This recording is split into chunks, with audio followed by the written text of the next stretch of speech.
বিসমিল্লাহির রহমানির রহিম। আসসালামু আলাইকুম ভিউয়ার্স। কুমিল্লা বাটিকের একটা ভিডিও নিয়ে আপনাদের সামনে হাজির হলাম আজকে।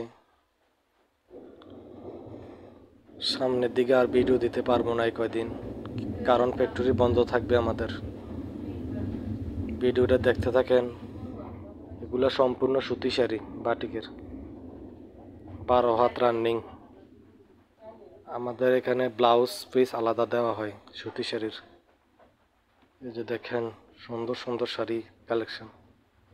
এগুলা কমপ্লিট হয়ে গেছে, এখান থেকে ডাইরেক্ট দোকানে চলে যাবে। দোকান হচ্ছে মনোহরপুর, কুমিল্লা। যাদের লাগবে আমাদের এখান থেকে ডেলিভারি দেওয়া যাবে। বাটিকের কন্টিনিউ ভিডিও দেখতে হলে আমার একটা ইউটিউব চ্যানেল আছে, কুমিল্লা বাটিক কারখানা 71। সাবস্ক্রাইব করে পাশে থাকবেন। আসসালামু আলাইকুম, সবাইকে ধন্যবাদ।